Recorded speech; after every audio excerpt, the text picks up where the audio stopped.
Começando o programa, a gente recebe aqui a presença ilustríssima da nossa querida Ellen Cordeiro, que está sempre com a gente, nossa parceira, trazendo dúvidas sobre trazendo esclarecimentos a dúvidas, né, sobre paternidade e maternidade. Hoje ela vai trazer para a gente um tópico muito importante para quem é pai, para quem é mãe, de primeira viagem, ou mesmo pais que já têm os filhos, mas que podem ter esse tipo de dúvida. Ellen vai trazer alguns mitos sobre a amamentação. É isso, Ellen? Boa tarde. Boa tarde, sempre um prazer estar aqui, mais uma vez, nossa quinta-feira.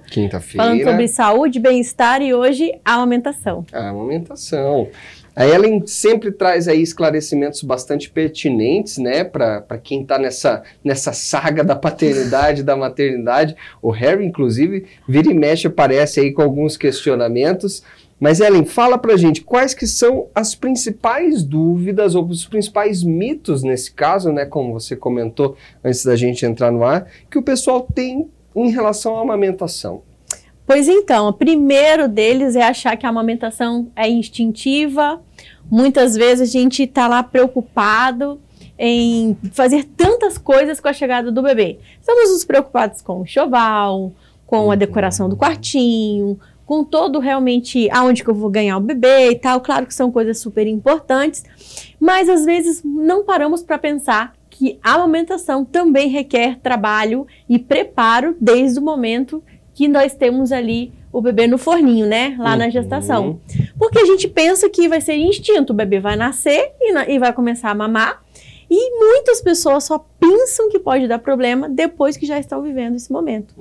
Então, seria muito importante, né? E como um canal como esse, trazer, né? Desmistificar com relação a isso, né? Isso é um mito, amamentar não é instinto, você precisa passar por um processo de aprendizado.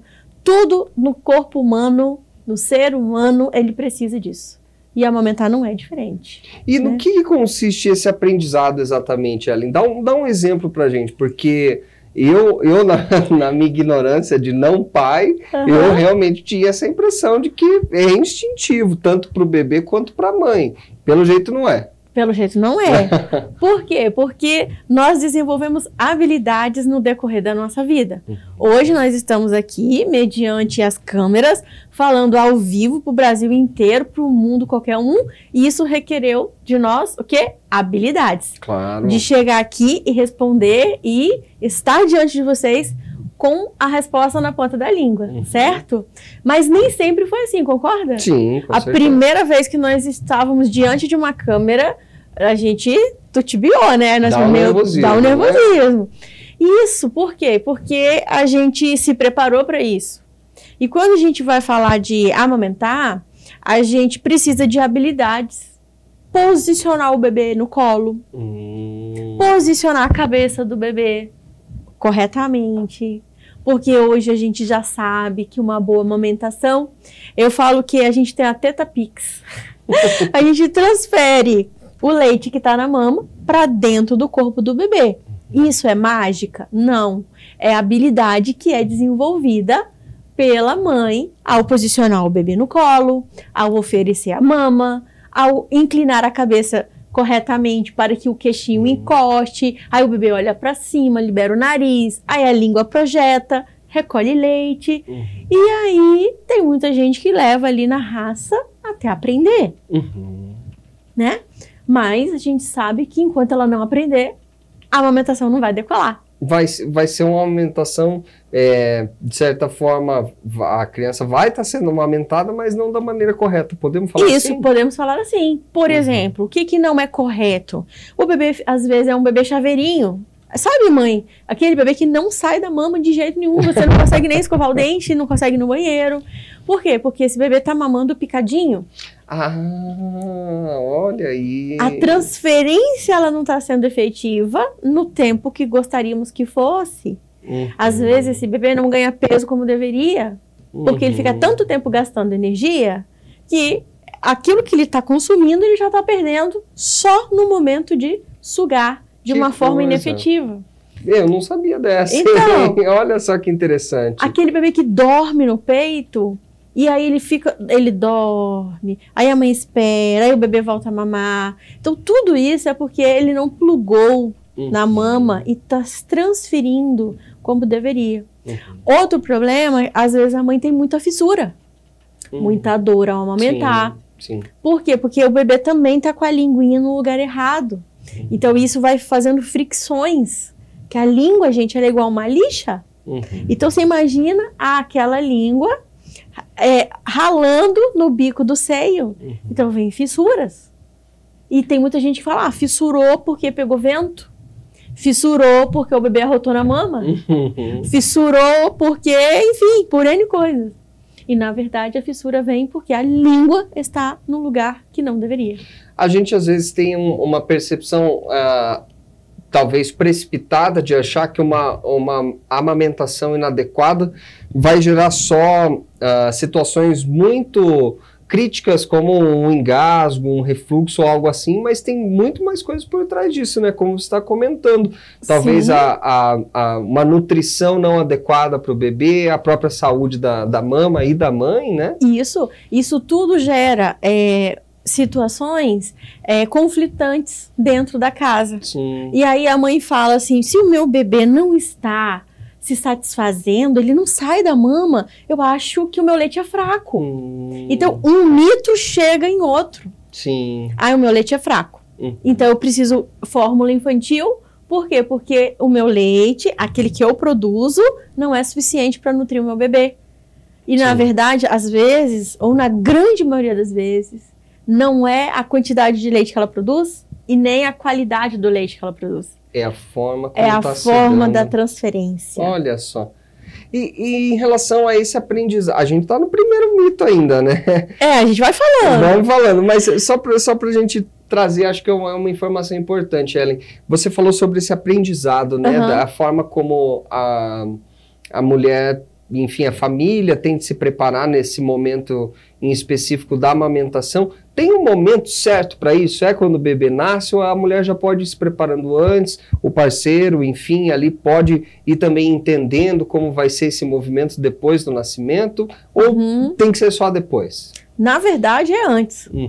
A gente, quando o bebê está chorando, concorda comigo? Seu bebê está lá, está chorando, está desesperado. Você não sabe o que fazer. Naquela hora, tudo que falarem para você fazer, tu vai fazer. É verdade. Porque você quer resolver aquele problema. Mas quando a gente ainda está no período da gestação, a gente vai ter tempo para sentar, para estudar, para procurar uma consultora de amamentação, para conversar com o seu pediatra, com o seu obstetra. Lógico, hoje a gente tem na medicina, né, no serviços de saúde, uma rede multidisciplinar que vão falar sobre a amamentação, né? Enfermeiros, médicos, consultores de amamentação, fisioterapeutas, nutricionistas, psicólogos. Então, você busque sua rede de apoio mais próxima para falar com o profissional que tu tem acesso sobre o amamentar, enquanto o bebê está ali.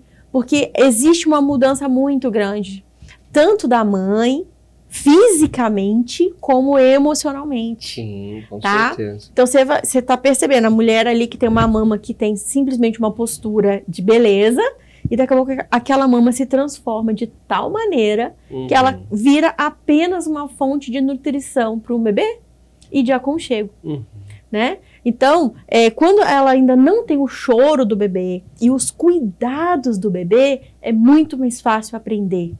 É muito mais fácil entender qual a anatomia da mama dela. Existem mitos falando sobre mamilo plano, mamilo invertido, a mulher não consegue amamentar. Se ela vai num atendimento especializado antes e ela entende que a anatomia daquela mama tem uma pega e um posicionamento específico, ela já vai chegar lá, na hora do parto, sabendo como segurar a mama, como ofertar para o bebê, como segurar o bebê de acordo com o corpo dela. Isso que você comentou sobre uma questão emocional, né, Ellen, que as mães acabam, uma transformação emocional que as mães acabam tendo, esse tópico que você trouxe antes, dessa, talvez, crença que a mulher acaba tendo justamente por essa questão de ver que o bebê talvez não está ficando satisfeito ou não está ficando tão alimentado durante a amamentação, mas por ser uma amamentação inadequada. Qual que é o risco dessa mulher num sentido de, nesse momento, vamos colocar de uma fragilidade ou de uma mudança emocional ali, ela acabar acreditando nisso, assim, por conta desse despreparo, enfim, dessa falta de informação anterior. É muito grande, ela acredita.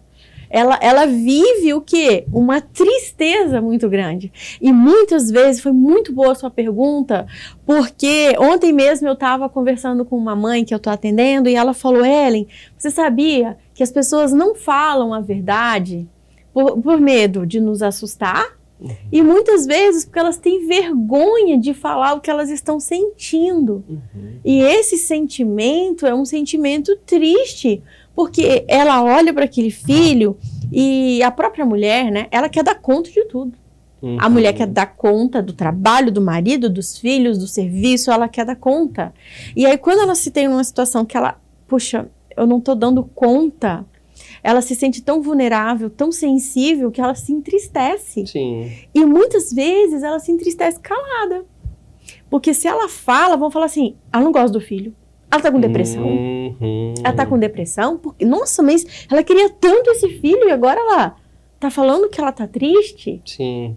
E há essa tristeza. Essa tristeza é da vulnerabilidade do processo. E esse julgamento das pessoas no entorno acabam até amplificando essa sensação essa sensação talvez equivocada, mas que tem um fundamento naquele momento, de impotência, né? De não ser uma boa mãe, algo nesse sentido. Isso, eu tô falhando, vão me julgar. Nossa, ela tá falhando. Sim. Entende? Então, muitas vezes, a maternidade, a amamentação, principalmente na primeira semana, nos primeiros 10 dias, eu sei que tem muita gente nos escutando nessa hora. Com certeza. E ela deve estar lá pensando, puxa, eu realmente passei por isso e me calei. E me calei. E muitas vezes eu sou essa pessoa que eu falo, ó, tô aqui para te acolher sem te julgar. E às vezes eu até falo, tá pesado, né? Você tá triste, né? Ela, eu queria estar mais feliz. Até a maneira dela se expressar, ela fala, eu queria estar radiante, mas eu tô com medo, eu tô preocupada, eu acho que eu não tô dando conta. Sim. Entende? Então, é realidade isso, tá? Essa preocupação emocional com a vulnerabilidade da circunstância que a mulher vive no pós-parto. Né? Aí vem aquele monte de mito, né? Vamos passar para um outro aí que você acha que é um tópico bastante interessante da gente citar. Por exemplo, a família olha e fala assim, não, a amamentação é só da mãe. Então, às vezes, na hora da amamentação, até veio aquela campanha da criança estar com a mãe no contato pele a pele, naquele momento privativo só das duas. Só que, às vezes, a família ela sai de cena. Às vezes ela deixa essa mãe nesse quarto sozinho com esse bebê e a família sai. Porque agora esse momento é deles. E na verdade, amamentar, ela é de todo mundo. Nós tivemos uma campanha da amamentação há 2 anos atrás que falava sobre a amamentação é uma responsabilidade de todos. Sim. A campanha da Organização Mundial de Saúde da Amamentação. Por que responsabilidade de todos? Porque a mulher tem sede, então alguém tem que ir lá e servir um copo de água. A mulher tem fome, alguém tem que ir lá e trazer um alimento para ela. Às vezes essa mulher quer levantar da cadeira um pouco. Mas o bebê ainda tá chorando. Tá, mas eu preciso de alguém do meu lado para me apoiar, para segurar o bebê para mim um pouquinho. Eu preciso ir no banheiro, eu preciso levantar, eu preciso sentar, eu preciso das minhas necessidades. Poxa, eu tenho uma roupa ali para lavar. Você tá entendendo? Então, amamentar não é só o ato de ofertar a mama. Tem todo vamos colocar uma ritualística e um suporte necessário nesse momento que faz toda a diferença. Total. Então, quando essa mulher tem apoio, gente, então a família amamenta com ela. A família engloba. Hoje eu tive num parto de manhã, foi lindo. A gente vê hoje cada dia mais os companheiros envolvidos no processo do cuidar, desde a hora que o bebê nasce, né? Então, eu vou falar o de hoje porque foi o que aconteceu hoje. Não é porque ontem não aconteceu igual. Sim. Mas hoje, por exemplo, foi incrível. O pai pegou e falou, eu eu quero, Ellen, colocar o bebê para mamar. Ah, olha só. E aí, depois que eu já fui ali na Golden, ela já estava numa outra cama, e eu coloquei o bebê, a gente ficou ali por 1 hora. Aí o bebê quis mamar de novo. Ele foi lá e ele mesmo foi lá, posicionou o bebê, pegou na mama. Ellen, foi assim, né? Foi assim que a gente aprendeu. Ou seja, esse casal preparado. Sim, já tinha passado pela consulta na gestação comigo, já tinha treinado com um boneco e foi lindo. Ele acertou. A esposa estava anestesiada e ele foi lá e colocou o bebê e o bebê começou a mamar. E eu falei, que lindo! E aí você vê, né? Sim, a recompensa e esse mito se quebrando. Com certeza. Eu acho que é importante a gente trazer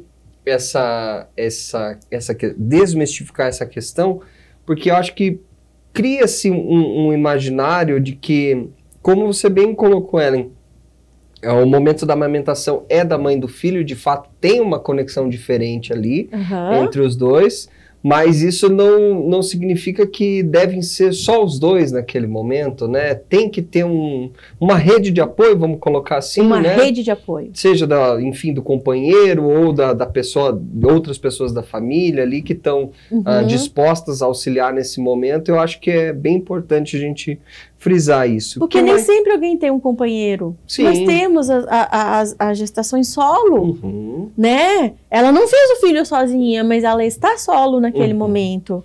Então, às vezes uma situação que ela nem escolheu. Sim. Às vezes nós temos abusos, tem tanta coisa envolvida nisso. E é tão bonito quando alguém que está ao lado dela a acolhe. E isso é legal, realmente. Né? E faz isso tudo acontecer. Outra coisa que a gente vê muito falar aqui, eu preciso da fórmula para o meu bebê mamar a noite inteira. Porque se eu não der fórmula, ele não vai mamar. Então, quando a gente fala isso, a gente está trazendo de novo aquela afirmação de que o meu leite, o leite humano, ele é fraco e eu preciso de um substituto que tenha uma qualidade maior do que a minha, entendeu? Uma composição diferente, uma composição que vai fazer o bebê ficar bem da forma como o meu leite não está proporcionando, né? Esse tipo de crença, né? Exatamente isso. Isso, infelizmente, não é fato. Porque nós temos mães que não seguiram na amamentação, que usaram fórmula ou por necessidade ou por escolha própria, né? Porque aqui a gente acolhe sem julgar. Claro. Amamentar é uma escolha. Até mesmo antes de chegar aqui, eu fiz uns stories e falei, gente, amamentar não é obrigadão. Não é obrigatório. É uma escolha. Passar por um processo bem difícil. De muita dedicação, de muito aprendizado, de muito empenho. Então, às vezes, a fórmula entra na vida daquela família por uma necessidade ou por uma escolha. E aí, esses bebês, eles também não dormem. Tá? Não é porque substituiu uma coisa por outra que é resultado certeiro, né? Que vai acontecer, vai dar certo. Não é. Porque o bebê, ele não dorme por N coisas. Claro. Primeiro, os primeiros 3 meses, o bebê não sabe que nasceu. Olha só, nunca tinha ouvido essa frase. Não, então, interessante. Existe uma coisa chamada esterogestação, que significa 3 meses de gestação fora do corpo da mãe. Olha aí. E se é fora do corpo, não quer dizer que ele é lá no berço. Ele é no colo. Então, outro mito, que colo vicia, não é verdade. Que deixa bebê bardoso, manhoso, também não é verdade. O colo, ele é necessário. A palavra acolher vem de dar colo. Sim. E esse colo, nos primeiros 90 dias, ele é exatamente no sentido figurado mesmo. Sim. É colo. Então, às vezes, esse bebê tá lá, mamou rápido, porque o bebê da mamadeira, que é a fórmula mais fácil de você introduzir uma fórmula para o bebê dormir a noite inteira, entre aspas, ele mama super rápido e faltou o quê? Colo. Sim. Então, mas essa coisa de que o colo vicia, existe esse posicionamento, enfim, de algumas pessoas de que tem que dar menos colo pro bebê? Existe. Olha existe. Aí. Aí o pessoal fala assim, esse bebê é coleiro. Não deixa as visitas pegar no colo, não, porque senão você vai sofrer depois que a visita foi embora. Entendi. Né? Então, é aquela questão. A gente pode acolher o bebê de diversas formas. No colo, no sling, no carrinho, num passeio, tá? Mas o bebê precisa de acolhimento. De acolhimento. A forma que você vai acolher, seja num ninho, no bercinho, seja no seu braço, não importa, é acolher, tá? E esse bebê, lógico, quem não acostuma com coisa boa? Então, ele vai acostumar, mas até 90 dias, isso é totalmente plausível de ser...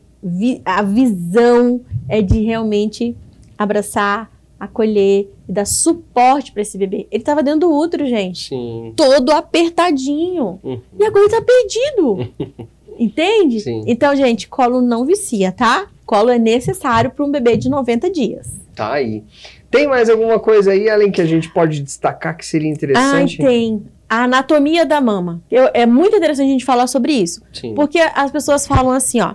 Nossa, mas ela tem uma mama tão pequenininha. Eu acho que ela não vai amamentar. Ah, sim. Tem essa ideia aí de que talvez o corpo daquela mulher não seja adequado para ela ser uma mãe completa. Olha quanto julgamento. Você tá percebendo quanto julgamento essa mulher tem? Sim. E já olha para ela e fala assim, essa daí não é boa para mamar. Olha o tamanho da mama. Olha só. Aí você olha para uma outra mulher e fala, nossa, essa daí vai dar leite pra caramba. E às vezes é o contrário. Aquela que tem menos seio, amamenta pra caramba. E a que tem muito seio, tem muita dificuldade. Porque o tecido glandular, ele não tem relação com a gordura da mama. Então, mamas volumosas são mamas com muito tecido gorduroso. Mamas pequenas são mamas com glândulas. Às vezes as duas têm a mesma quantidade de glândula. Mas ela é desprovida de gordura, aquela mama. Ou quase ausente. Sim. Então aquela mama bem retinha, essa mulher produz. Então se você está grávida, você está se preocupando com o tamanho da sua mama, não fique. Vamos desmistificar isso, tá? Não é tamanho de mama que vai gerar a quantidade de leite, e sim a maneira que o bebê suga. Ok. Tá? Eu acho que a gente conseguiu falar assim. Com certeza, eu acho que foi muito esclarecedor até para mim. Não sou pai, enfim. O Harry com certeza já sabia muita coisa nesse aspecto aí, tá nessa vida de pai. Quanto tempo tem a Astrid, Harry? 8 meses. O Harry tá cada vez aprendendo mais e às vezes ele vem conversar comigo, vem me explicar alguma coisa, eu acabo aprendendo também. Mas é sempre muito bom ter esse momento com você aqui, Ellen, trazendo informação, conhecimento para futuras mães, futuros pais e eventualmente mães e pais que já tiveram filhos, mas que estão aí nessa jornada da paternidade, aprendendo sempre um pouquinho mais. Sim. Ellen, deixa espaço aberto para suas considerações finais, convidar o pessoal para te seguir nas redes sociais, né? Tem bastante conteúdo legal lá. Tem muita coisa legal. Inclusive, tem um Reels dessa semana falando sobre 5 mitos da amamentação. Olha aí. E aí você me encontra lá no ellencordeiro.amamentação. Lembrando que Ellen é com H na frente, 2 L's e N no final, assim, caprichado. ellencordeiro.amamentação, é isso? Isso. Ellen com H, 2 L's, segue a Ellen lá nas redes sociais, que certamente você vai ficar muito mais bem entendido em relação à paternidade, amamentação e várias outras questões envolvendo aí maternidade e paternidade, certo? Com certeza. Ellen, muito obrigado pela sua participação, é sempre um prazer ter você aqui.